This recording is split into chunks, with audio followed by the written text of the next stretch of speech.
Sir कल आना है लास्ट में डिस्कशन होगा 10 मिनट बाद सर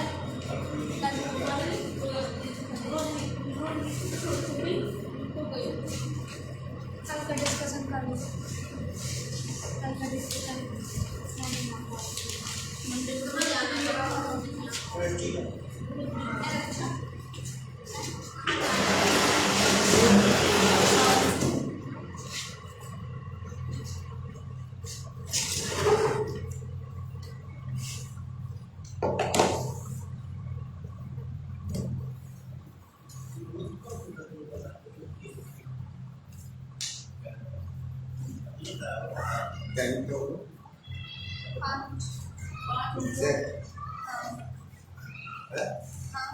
देखो सबसे पहले क्या है 5:05 प्रोटेस्टा क्या क्या है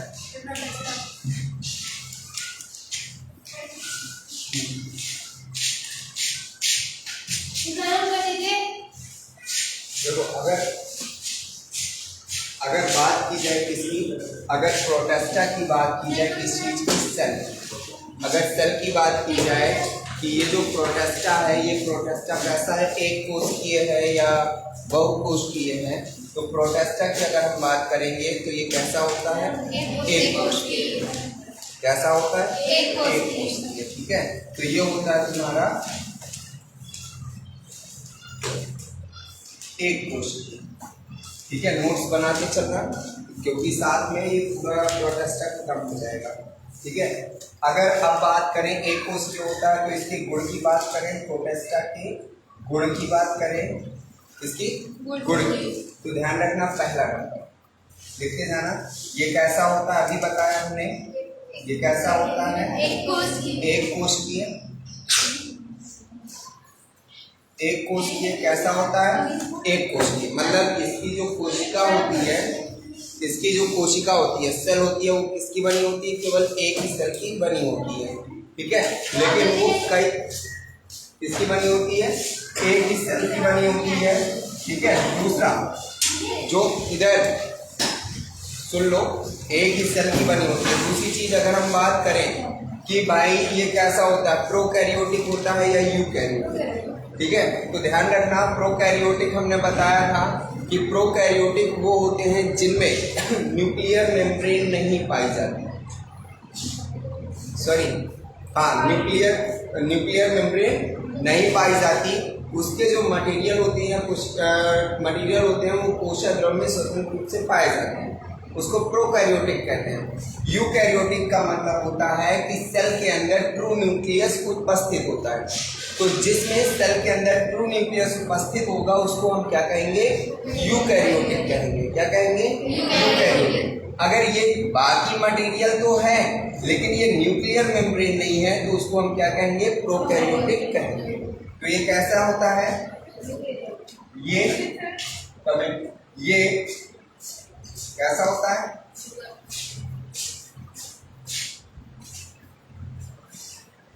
ये यूकैरियोटिक होते हैं कैसे होते हैं यूकैरियोटिक होते हैं अगर ये यूकैरियोटिक है ध्यान से सुनना पहला एक कोशिकीय होता है केवल एक ही सेल होती है दूसरा ये यूकैरियोटिक होते हैं यूकैरियोटिक का मतलब इसमें कोशिका इसमें जो न्यूक्लियस है वो स्पष्ट रूप से पाई जाएगी इसके बाद अगर न्यूक्लियस स्पष्ट रूप से पाई जाएगी तो इसमें केंद्रक झिल्ली भी होगी कि नहीं केंद्रक के ऊपर मेम्ब्रेन होगी कि नहीं होगी तो इसमें लिख लो लिखते भी जाना इनमें केंद्रक झिल्ली उपस्थित होती है ठीक है तो ध्यान रखना कि इनमें क्या होता है इनमें केंद्रक क्या होता है केंद्रक के ऊपर क्या होता है मेम्ब्रेन उपस्थित होती है केंद्रक के ऊपर मेम्ब्रेन क्या होती है उपस्थित होती है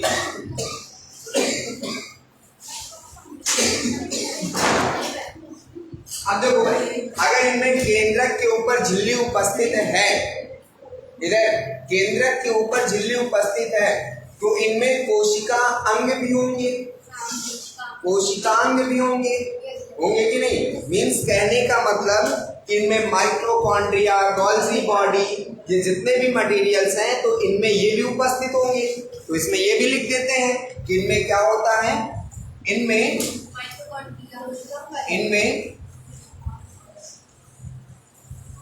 कोशिकांग उपस्थित होते हैं। ठीक है, इनमें क्या उपस्थित होते हैं?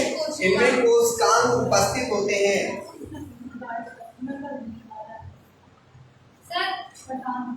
सर जो कल आपने हेडिंग करवाई थी, इसके बाद ये लिख लेना है। ये भी तुम्हारा जो लिखवाया वो तो ठीक है, लेकिन आज ये प्रोटेस्टा पूरा खत्म हो जाएगा पूरी तरह से, जितना तुम्हारा है उसे रहने दो, पूरा खत्म हो जाएगा। ये देखो पूरा निचोड़ में नहीं निकाल दिया, पूरा खत्म हो जाएगा। एक एक चीज समझानी, बाद में कुछ उठाकर पढ़ा भर देना है, देख लो। ठीक है, इसके बाद इनमें अगर अब देखो किसकी बात कर ली हमने इसकी कोशिका की बात कर ली। तो प्रोटेस्टा कैसा होता है? एक कोशिकीय होता है। हमारा प्रोटेस्टा कैसा होता है? तो यूकैरियोटिक होता है। यूकैरियोटिक का मतलब कि केंद्रक इसमें स्पष्ट रूप से पाया जाता है। अगर केंद्रक स्पष्ट रूप से होगा तो केंद्रक के ऊपर मेम्ब्रेन होगी, इसलिए इसमें ये भी लिख दिया है कि इसमें क्या पाई जाती है? केंद्रक झिल्ली उपस्थित होती है। इसके बाद अगर हमने बात किया है कि इसमें अगर केंद्रक है, केंद्रक झिल्ली भी है, तो इसमें कोशिकांग भी उपस्थित होंगे। मीन्स इसके अंदर जितने भी कोशिकांग है वो सारे के सारे होंगे, तो इनमें कोशिकांग उपस्थित होते हैं। इसके बाद अब बचा भैया एक चीज, हमने सेल का तो निर्माण कर लिया, हमें पता चल गया कि हाँ ये सेल है। ठीक है, अब भाई लोकोमोशन भी तो होगा, लोकोमोशन नहीं होगा तो लोकोमोशन किसके द्वारा होगा? इसमें प्लाज्मा और सीलिया के द्वारा और स्यूडोपोडिया के द्वारा गमन। ठीक है, तो इनमें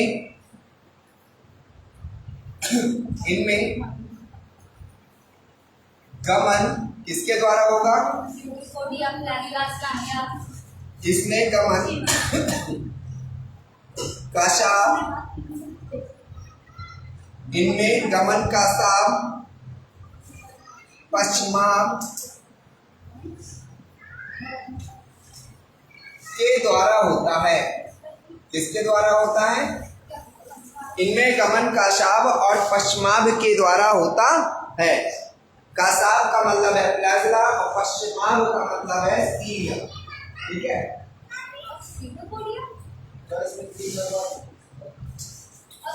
ठीक है, और लिख दो, और इनमें स्यूडोपोडिया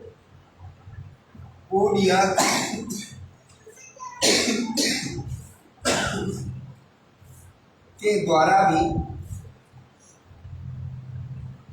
गमन होता है। ठीक है, हाँ, तो ये तुम्हारा केवल अभी हमने प्रोटेस्टा के बारे में बताया कि प्रोटेस्टा में ये गुण पाए जाते हैं। अब बात करते हैं आवास के बारे में। किसके बारे में? आवास। तो इतना नोट हो गया।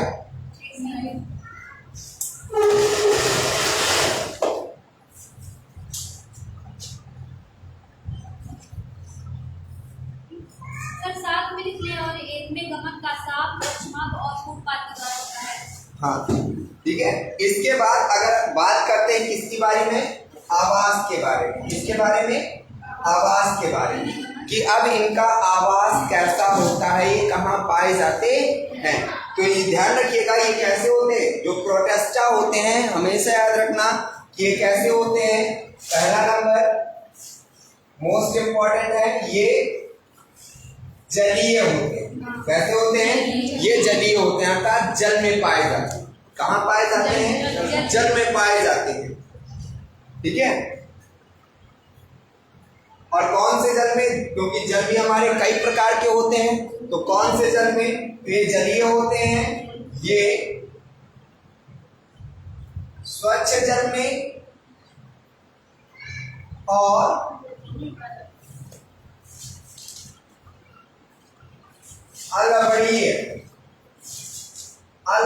जल में पाए जाते हैं। कहाँ पाए जाते हैं? ये स्वच्छ जल में भी होते हैं और अलवणीय नहीं लवणीय, क्योंकि अलवणीय का मतलब हो जाएगा स्वच्छ जल। ठीक है, तो ये कहाँ पाए जाते हैं? स्वच्छ जल में भी होते हैं और लवणीय जल में भी पाए जाते हैं। ठीक है, अब अगर बात करें कि जल हो गया भाई, आवास हो गया, अब ये खाना खाएंगे कि नहीं खाएंगे? तो ये कैसे होते हैं? तो ये हमारे स्वापोषी भी होते हैं, स्वापोषी भी होते हैं और परपोषी भी होते हैं। कैसे होते हैं? स्वापोषी और परपोषी दोनों होते हैं। ये दोनों प्रकार के पाए जाते हैं, मीन स्वापोषी भी और परपोषी भी। ठीक है, अब इसके बाद हो गया भैया रहने के लिए हो गया, खाने के लिए हो गया। अब आते हैं जनन में। किसमें? जनन में। इनका जनन कैसा होता है? तो ये जो जनन करते हैं, ये जनन करते हैं कैसे? ये लैंगिक और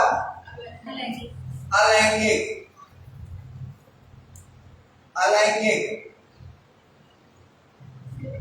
दोनों प्रकार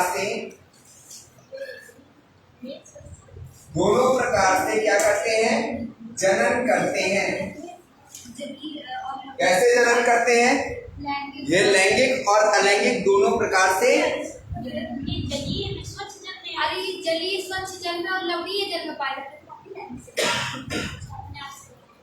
ये जलीय होते हैं। सबसे पहले कॉमा लगा दिया, बन गया। ये जलीय होते हैं। सबसे पहले बताया कि भाई प्रोटेस्टा जो होते हैं वो कैसे होते हैं? तो ये जलीय होते हैं, अर्थात जल में पाए जाते हैं।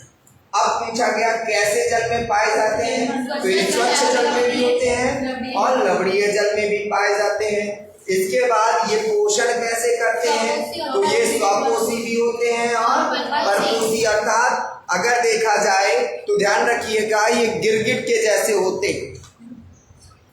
कैसे होते हैं? गिरगिट के जैसे।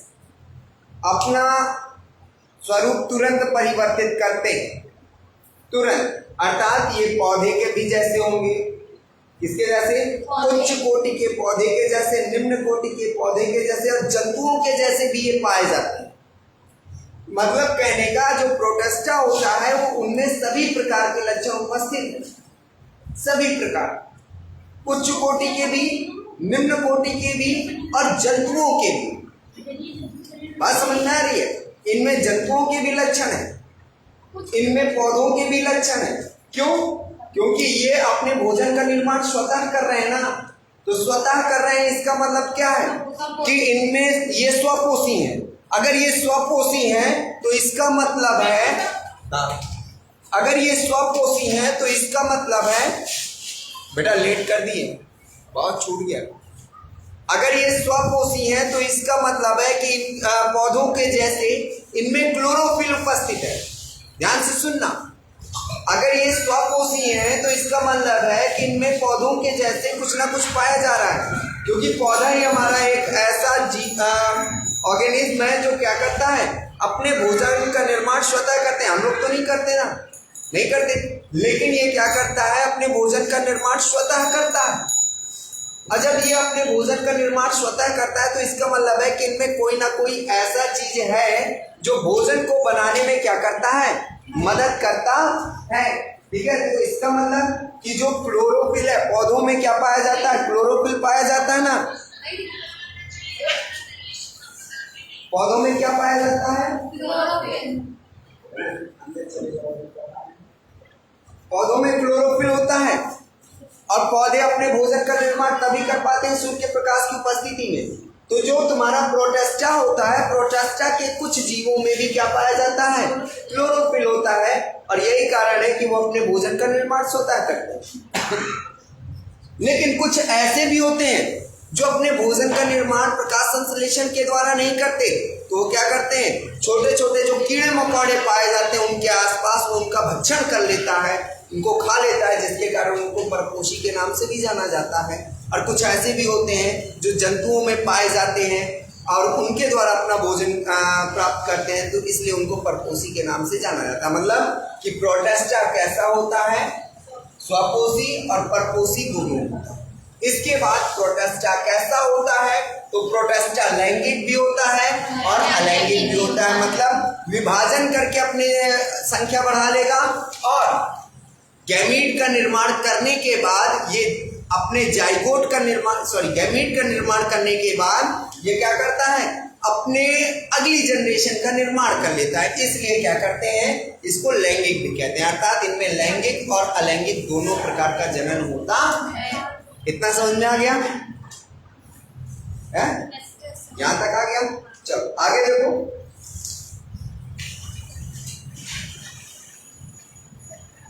अब इनमें क्या कह रहा है,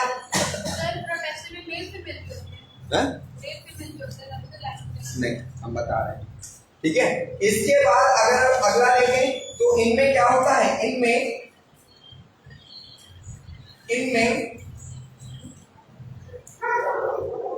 कोशिका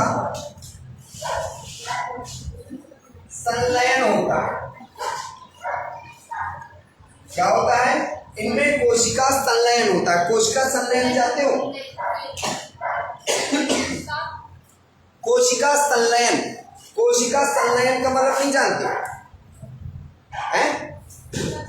देखो कोशिका संलयन का मतलब है, अब जैसे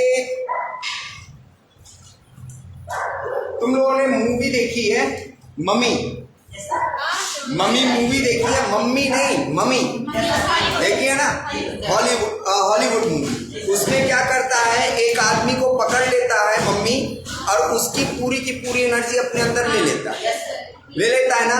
इसी को संलयन कहते हैं। जब दो सेल आपस में मिलते हैं तो ये अनुवांशिक पदार्थों को एक्सचेंज कर लेते हैं, ठीक है। अपने अनुवांशिक पदार्थ को क्या कर लेते हैं, एक्सचेंज कर लेते हैं और इसी को कहते हैं संलयन, ठीक है। हाँ ठीक है, अगर आप लिखना चाहो तो इसमें लिख भी लो, लिखो यहां पर संलयन में प्रोटेस्टा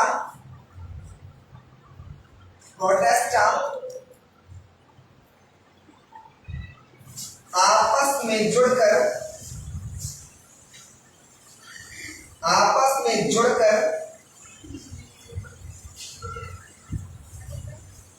आनुवांशिक पदार्थों का आदान प्रदान करता है।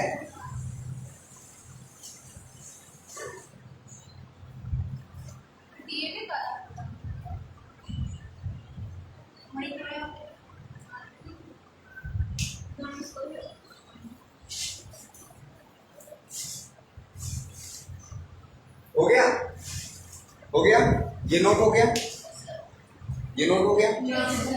इरेज ना करें, है ना, क्योंकि अभी समझाने में मुझे करना पड़ेगा। इसमें नीचे आ रहा है कि नहीं आ रहा? नोट में लिखो, नोट में कह रहा है कि इस जगत की सीमाएं क्या है, निर्धारित नहीं है कि किस जगत का है, निर्धारित नहीं है। क्यों? क्योंकि ये क्या करता है, प्लांट्स के भी जैसे व्यवहार करता है। लिख लो, हाँ लिख लो, इस जगत की सीमाएं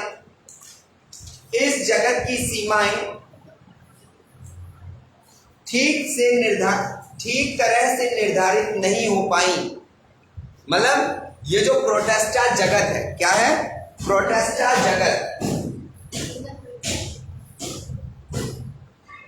किंगडम जो प्रोटेस्टा है, इसकी जो सीमाएं हैं, ठीक है, जैसे तुमसे कह रहे हैं कि भाई तुम्हारी कितनी सीमा है, ठीक है, तो जो प्रोटेस्टा किंगडम है, इसकी जो सीमाएं हैं वो ठीक तरह से निर्धारित नहीं है कि ये भाई कहां तक पाया जाएगा, इसकी कोई सीमा निर्धारित नहीं है। आगे लिखो, कोई सीमा निर्धारित नहीं है, अर्थात इनमें प्लांट्स के जैसे अभी बताया था ना, अर्थात इनमें प्लांट्स के जैसे कॉमा मोनेरा के जैसे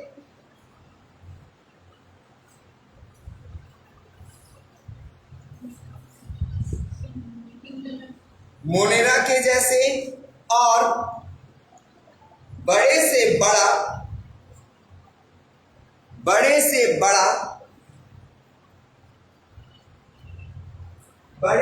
बड़े फंगी के जैसे गुण पाए जाते हैं। अब देखो आया तुम्हारा मेन चीज, क्या आया? मेन चीज।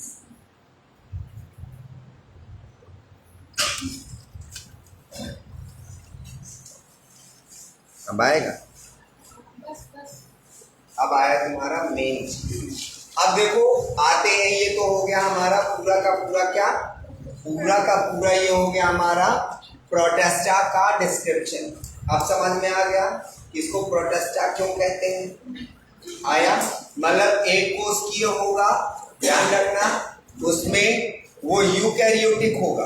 एक कोशिकीय होगा, यूकैरियोटिक होगा। यूकैरियोटिक है, केंद्रक स्पष्ट रूप से पाया जाएगा। अगर केंद्रक स्पष्ट रूप से है, सीरीज में सुनना, अगर केंद्रक स्पष्ट रूप से है तो केंद्रक झिल्ली होगी। अगर केंद्रक झिल्ली उपस्थित है तो इसका मतलब है कोशाद्रव पाया जाएगा। और कोशाद्रव के चारों अंदर कोशिकांग होंगे। कोशिकांग हो गया, इनमें गमन होगा, तो गमन इनमें स्यूडोपोडिया, फ्लैजेला और सीलिया के द्वारा होगा। इसके बाद आवास में आ जाओ तो ये जलीय होते हैं, ये जल में पाए जाते हैं, अर्थात ये स्वच्छ जलीय है और अलवणीय जलीय है। इसके बाद पोषण में आ जाओ, लवणीय जल में पाए जाते हैं। पोषण में आ जाओ तो ये स्वपोषी होते हैं, परपोषी होते हैं। जनन में आ जाओ, लैंगिक और अलैंगिक दोनों प्रकार का जनन होता है। और इनमें क्या होता है? कोशिका का संलयन भी होता है। ठीक है, अब देखना, अब आते हैं क्लासिफिकेशन में। किसमें? क्लासिफिकेशन। तो क्लासिफिकेशन को रट्टा तो 1% मारना ही नहीं, 1% भी रट्टा नहीं मारना। क्या नहीं करना? 1% रट्टा नहीं मारना। ठीक है, ऑन द स्पॉट यही याद करवा दें। ठीक है, इसमें आता है CLASSIFICATION, क्लासिफिकेशन। किसका है? प्रोटेस्टा। तो चलो प्रोटेस्टा का क्लासिफिकेशन कर लें। तो प्रोटेस्टा को कितने भागों में बांटा गया है? 2, 3, 4, 5। तुम्हारे बुक में 3 है, तुम्हारे बुक में 3 है, हम बताएंगे 5। 3 पढ़ने हैं, 11 में 3 पढ़ने हैं आपको, लेकिन नीट बेस पर 5 आपको पता होना चाहिए। 3 पढ़ना है, हम 3 पढ़ा, ठीक है। 5 पढ़ना है, 5 पढ़ लो। सबसे पहले देखो, इसको हमने बांटा, 5 भागों में बांट दिया। अब याद कैसे नहीं करना है, तो इसमें हम लिख दें भाई, ABCD आती है सबको? आती है? अच्छा पढ़ा दें, बोलो। A फॉर अंगा, B फॉर व्हीकल, ठीक है, मतलब सही कहा, C फॉर चुड़ैल। ठीक है, अभी देखो, A फॉर अंगा, ठीक है, मतलब A फॉर कुछ नहीं, B फॉर व्हीकल, वो भी कुछ नहीं, मतलब आपको क्लासिफिकेशन में A और B को छोड़ देना है। बात समझ में आ गई? A और B को क्या कर देना है? छोड़ देना है। हमें A और B से कोई मतलब नहीं है, हम तो उल्टी ABCD पढ़ना जानते हैं। तो इसमें आ जाएगा C और कौन कौन से? C, D और E, ठीक है, C, D, E हो गया। और ये जो C, D, E होते हैं, ये क्या होते हैं? क्या हम कहते नहीं है सर आज आपको आना है पार्टी में, और जब तक आप हमारे बर्थडे पार्टी में नहीं आएंगे केक नहीं काटेंगे। भाई क्यों नहीं काटेंगे? बिकॉज उस पार्टी के आप स्पेशल हैं। क्या है? स्पेशल। तो इसी तरह से हमने इसको कहा कि प्रोटेस्टा के क्लासिफिकेशन में ये जो CDE है ये बहुत ही स्पेशल है। क्या है? बहुत ही स्पेशल है, इसलिए इसको बना देंगे हम SP। क्या बना देंगे? SP। क्या बना दिए? SP। ये CDE के क्या है? SP है, और यही है इसका क्लासिफिकेशन। याद हो गया? याद हो गया? AB से मतलब नहीं, CDE जो स्पेशल है, CDE जो स्पेशल है अर्थात SP है। याद हो गया? ये 5 होते हैं क्लासिफिकेशन प्रोटेस्टा। कौन कौन सा? तो पहला है क्राइसोफाइट। तो सबसे पहले C फॉर क्या हुआ? क्राई, रो रहा है। क्या कर रहा है? रो रहा है। ठीक है, क्राई कर रहा है और साथ में फाइट कर रहा है, लड़ रहा है, और दोनों को मिला दिया कि रो और लड़ो, तो बना दिया क्राइसोफाइट। बात समझ में आई? तो प्रोटेस्टा के क्लासिफिकेशन का सबसे पहला मेंबर है क्राइसोफाइट। कौन सा? क्राइसोफाइट। इसके बाद क्या हो गया? नहीं समझ में? नहीं ना आ रहा हो तो अभी फिर बता दें। ठीक है, अब देखो बता रहे हैं क्राइसोफाइट। अभी लंबा है बेटा, बहुत चिल्लाना है मुझको, बहुत चिल्लाना है। अब ना भी आएगा तो फिर बताएंगे, आज इसको पढ़ो अभी। ठीक है, जब ना आएगा तो कल की हम फिर क्लास में देंगे, उसमें कोई डाउट नहीं। ठीक है, बट देंगे वो चीज जो नीट बेस होगा और तुम्हारे नॉलेज के लिए। ठीक है, तो क्राइसोफाइट पहला समझ में आ गया। क्लासिफिकेशन में CDE जो स्पेशल है, याद रहेगा? CDE जो स्पेशल है किसके? प्रोटेस्टा के। किसके? प्रोटेस्टा के।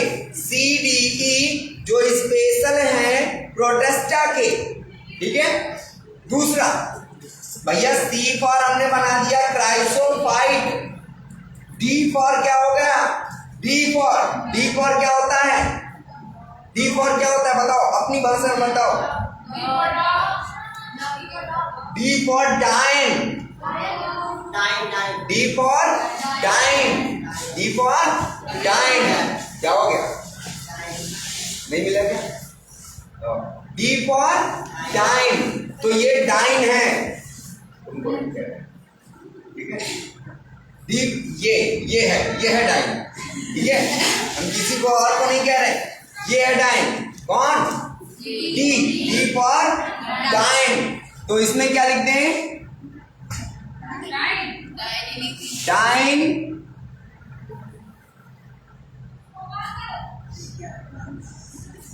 Dine flagellated. ठीक है, D फॉर डाइन फ्लैजेलेटेड। बात समझ में आ गया?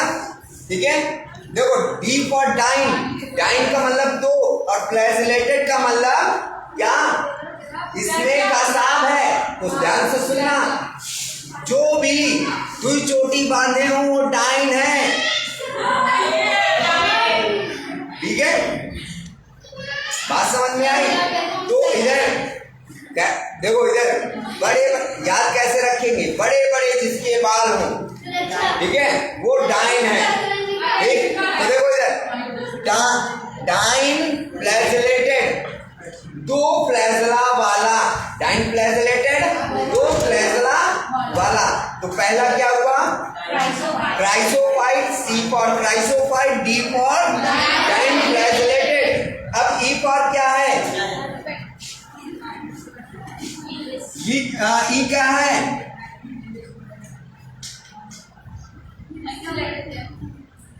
यूग्लिनाइड। क्या है? यूग्लिनाइड। अब ये भैया क्या है? हाँ, इंग्लिश में, तो इंग्लिश में भैया यूग्लिनाइट, तो इसको अगर इंग्लिश में लिखें तो स्पेलिंग होगी EUG, होगी ना। इसलिए E फॉर यूग्लिनाइट, E फॉर यूग्लिनाइट। ये 3 है आपके सिलेबस में, केवल ये 3 ही है आपके सिलेबस में। इसके बाद है S फॉर होता है अपवंक। क्या होता है? अपवंक। अपवंक क्या है? कवक। क्या है? कवक। अपवंक कवक। इसको बोलते हैं इंग्लिश में एस है ना, तो इंग्लिश में इसको बोलते हैं SLIME, स्लाइम। MOLD, mould. क्या बोलते हैं? Slime mould. क्या बोलते हैं? Slime mould. ठीक है, तो याद हुआ क्या? Chrysophyte, C for chrysophyte, D for dinoflagellate, E for euglenoid, S for slime mould, S for और P फॉर पागल प्रोटोजोआ, P फॉर प्रोटोजोआ। आगे बात समझ में? खत्म हो गया।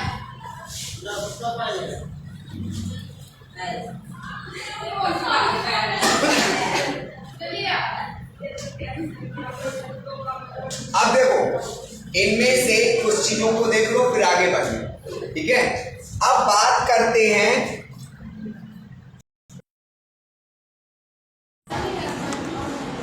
इधर हाय बाय करती रहा है, ऐसे जा रहे हैं। सर देखिए मैसेज आया है, यूट्यूब पर लाइव कीजिए सर जी। सर आप इनको बोला मेरे का नाम लिया करें, जैसे हर टीचर बोलता है। बेटा जी यहाँ पर मेरे पास अगर फ्रंट कैमरा लगा दूँ तो मैं बताते ना, बोल दीजिए। हाँ बताते जाना। ठीक है, अब देखो इधर ध्यान से सुनिएगा, ध्यान से सुनिएगा। अब बात करते हैं क्राइसोफाइट और डायनोफाइट की, यूग्लिनॉइड की, और इसके बाद स्लाइम मोल्ड की, प्रोटोजोआ की। ध्यान से सुनना। आधा लेशन है, खत्म कर दिया है मैंने तुम्हारा आधा लेशन। देखो हाँ जी, देखो ये है तुम्हारा जगत प्रोटेस्टा के लक्षण, ये चले गए। इसके बाद तुम्हारा प्रोटेस्टा कोशिका की संरचना, ये संरचना हमने तुमको यहाँ बता दी गुण के साथ, इनमें कौन कौन से भाग क्या होते हैं। इसके बाद ये आ गया तुम्हारा क्राइसोफाइट। क्राइसोफाइट अभी डिस्क्रिप्शन देंगे। क्राइसोफाइट के बाद ये क्राइसोफाइट का फिगर क्या होता है वो बताएंगे। यूग्लिनॉइड ये आ गया तुम्हारा। यूग्लिनॉइड के बाद तुम्हारा आ गया कौन सा, इधर यूग्लिनॉइड के बाद ये है स्लाइम मोल्ड, इधर ये भी है स्लाइम मोल्ड। ठीक है, मतलब पूरा डिस्क्रिप्शन तुम्हारा लेसन खत्म। ये सब बताएंगे ना, इसमें लिखा है ना ये सब है? क्या नहीं है, लेकिन इसमें नहीं है। ठीक है, अब देखो ध्यान से सुनना, अभी ये खत्म नहीं हुआ है, अभी हम यहाँ तक क्लासिफिकेशन में पहुंचे हैं। मतलब तुम्हारी बुक से अगर देखें तो जहां से हमने इनको दिखाना चालू किया वहां पहुंचे हैं, अभी खत्म नहीं हुआ। अब देखते जाओ, एक एक को उठाएंगे फिर खत्म करेंगे। ठीक है, तो अब बात करते हैं क्राइसोफाइट और डायनोफाइट की। ध्यान से सुनना, जो क्राइसोफाइट और डायनोफाइट होता है, जैसे बता रहे हैं वैसे ही अपनी कॉपी में बनाते जाना, कुछ करने की जरूरत नहीं है। कलर्ड पेन से खूब लिख लेना अपनी कॉपी। ठीक है, जैसे तुम लोग चाहो, जैसे तुम लोग की कॉपी अच्छी लगे। तो ध्यान रखना, क्राइसोफाइट और डायनोफाइट, क्या क्राइसोफाइट और डायनोफाइट, ये जो क्राइसोफाइट और डायनोफाइट होते हैं, ये होते हैं तुम्हारे स्वपोषी, अर्थात ये अपने भोजन का निर्माण स्वयं करेंगे। Time flagellated. ठीक है, जो तुम्हारा क्राइसोफाइट और डाइन फ्लैजिलेटेड है, ये होते हैं स्वपोषी। क्या होते हैं? स्वपोषी। अब ध्यान से सुनना, अगर हम कहीं भी कोई कहे स्वपोषी तो तुरंत दिमाग लगाओ कि अगर इसने स्वपोषी बोला है तो इसका मतलब इसमें कुछ ना कुछ ऐसा पाया जा रहा है जो प्रकाश संश्लेषण कर रहा है। और प्रकाश संश्लेषण पौधे करते हैं, पौधों में क्लोरोफिल होता है, अर्थात इनमें भी क्लोरोफिल प्रेजेंट होगा, तभी ये स्वपोषी कर रहे हैं। ठीक है, तो ये हमारा क्राइसोफाइट और डायनोफाइट होते हैं स्वपोषी। इसके बाद आता है यूग्लिनोइड। यूग्लिनोइड जो होता है ये होता है तुम्हारा कैसा, ये होता है स्वपोषी और परपोषी। ठीक है, जो यूग्लिनोइड होता है वो तुम्हारा कैसा होता है, स्वपोषी और स्वपोषी और परपोषी। मतलब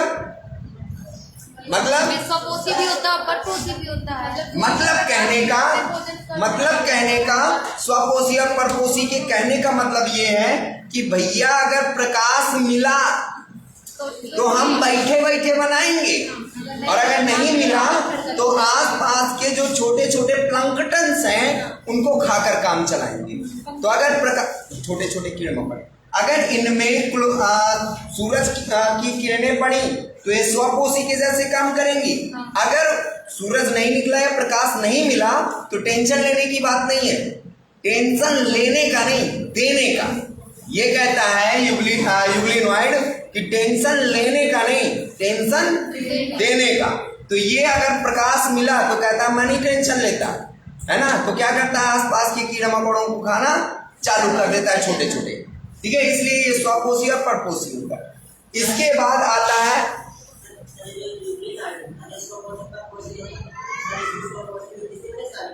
नहीं कर सकते क्योंकि इसके साथ अभी एक शब्द और जुड़ा है, ये केवल स्वपोषी होंगे, ये स्वपोषी परपोषी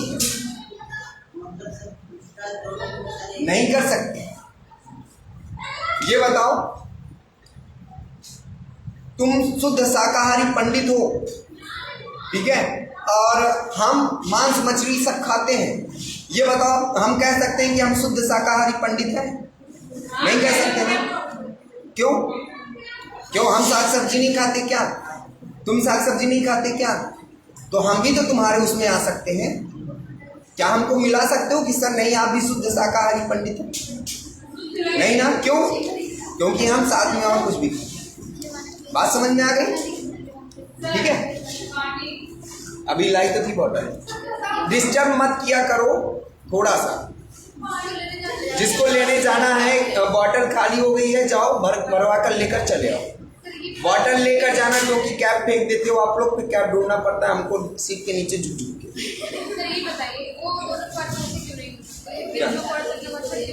बता रहे हैं, हम सब बता रहे हैं। इसके बाद आता है अपवंक, जिसको हम स्लाइम मोल्ड कहते हैं, प्रोटोजोआ। ये जो होते हैं ये दोनों ध्यान रखना, ये पूरी तरह से क्या होते हैं, परपोषी होते हैं। तो हमारा क्लासिफिकेशन का इतना टॉपिक क्लियर हुआ कि नहीं हुआ? सब बताइए, सब बताइए। इसीलिए कहते हैं कि एक टॉपिक को पहले समझो, है ना। तो देखो क्लासिफिकेशन में हमने क्या किया कि प्रोटेस्टा को 5 भागों में विभाजित किया, CDE और SP। जो CDE है वो स्पेशल है किसका, SP का, तो इसलिए हमने इसको 5 भागों में बांटा। C for chrysophyte, D for dinucleotide, E for यूग्लिनोइड, S for slime mould, T for protozoa. Clear? कोई डाउट? कोई समस्या अभी तक का? अब आते हैं किसमें, क्राइसोफाइट। साइड में लगाएं, कितना समझ में आ गया? सर ऊपर से इरेज कर दीजिए। इरेज नहीं करेंगे भाई, हमको फिर लिखना पड़ेगा, हमको फिर लिखना पड़ेगा। सर है ना, PM सर। PM सर, अरे मोहन यार सर बहुत मारते हैं देखने में तो सर। चुप रहो, सुन रहे होंगे, बताएंगे।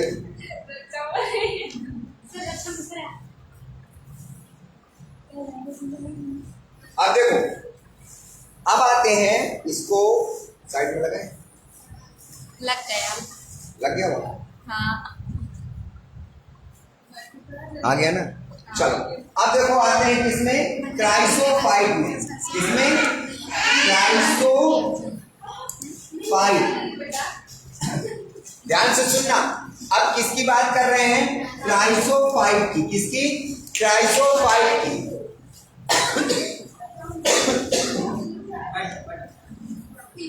अब क्राइसोफाइट,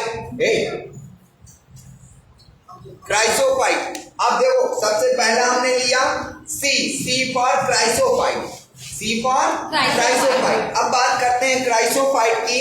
तो क्राइसोफाइट को दो भागों में बांटा गया है। कितने भागों में, दो भागों में। तो ध्यान रखना, क्राइसोफाइट को हम बांटेंगे कितने भागों में, दो भागों में। कौन कौन सा, तो पहला है कौन सा, डाई एटम। कौन सा, डाई एटम।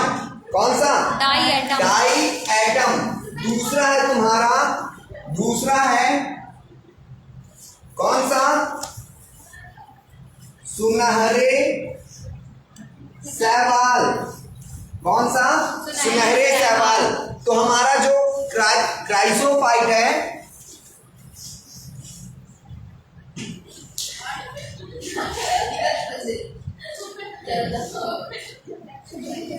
सर एक क्वेश्चन पूछूं? हाँ सर ये प्रोटोजोआ वही है ना जो हम पढ़ चुके जी हैं? वही। इधर क्राइसोफाइट को कितने भागों में बांटा गया, दो भागों में। कौन कौन सा, डाई एटम और कौन सा, सुनहरे शैवाल। ठीक है, इसको बांटा गया कितने भागों में, दो भागों में। अब देखो डाई एटम और सुनहरे शैवाल, इनमें कुछ चीजें हैं जो कॉमन है। तो पहले कॉमन सी चीजें पढ़ लें जो कॉमन है, बाद में इनकी सेपरेट पढ़ लें, जल्दी याद हो जाएगा, है ना। पहले कॉमन वाली पता चल जाए कि कॉमन क्या है, फिर सेपरेट वाली पता चल जाए तो जल्दी याद हो जाएगा। तो पहले देखो, सबसे पहले प्रोटेस्टा को 5 भागों में बांटा गया। कौन कौन सा, CDEST। C for D for, और ई फॉर, और एस फॉर स्लाइम मोल्ड, और पी फॉर प्रोटोजोआ। अच्छा, इसमें से ये बताओ कौन सा हमारा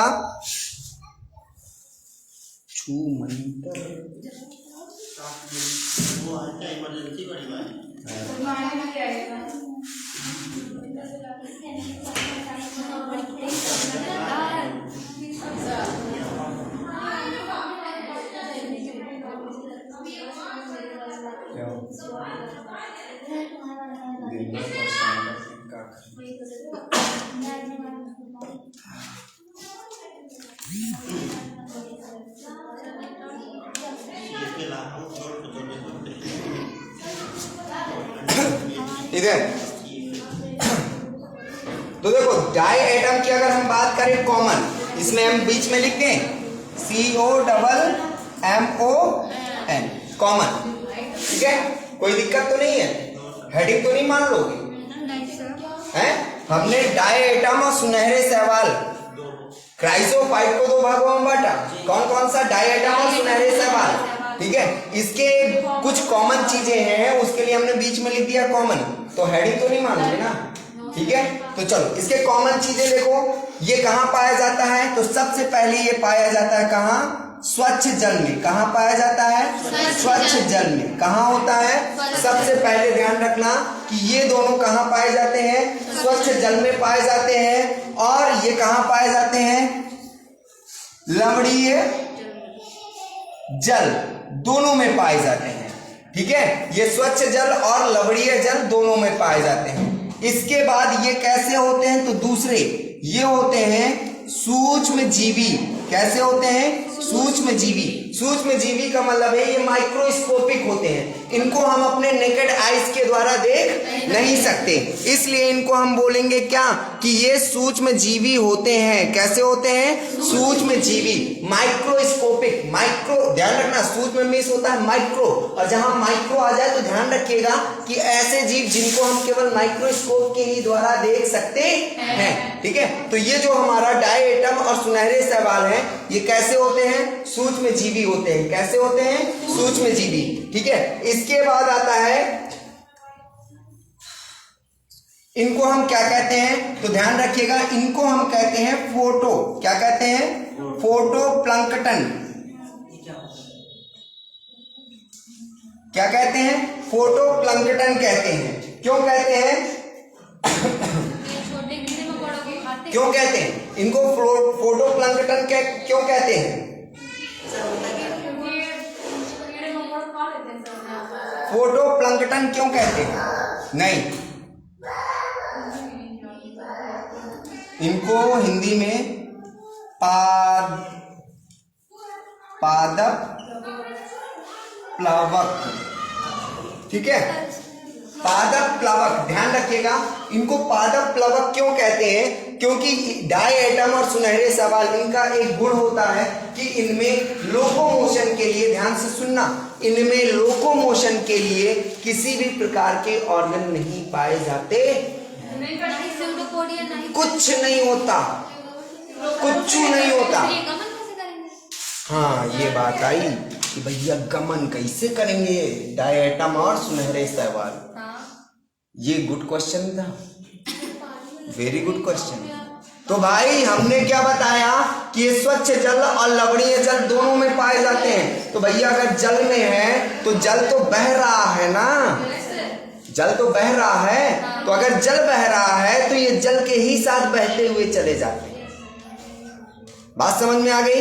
जल के साथ ही बहते हैं, और यही कारण है कि इनको फोटोप्लैंक्टन्स या पादप प्लवक के नाम से भी जाना जाता है।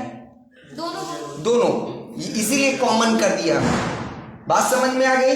इन लिख भी सकते हो कि इनमें लोकोमोशन के लिए कुछ नहीं पाया जाता है, जिसके कारण ये जल में तैरते रहते हैं। क्लियर? जल स्थिर हो है? पानी चाहिए।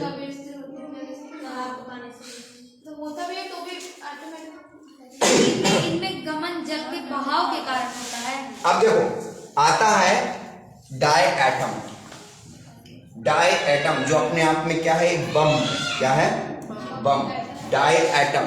ठीक है, तो इनकी जो लेयर होती है, इनकी जो लेयर होती है वो दो भागों से मिलकर बनी होती है। इनमें दो लेयर पाई जाती है। कितनी लेयर पाई जाती है?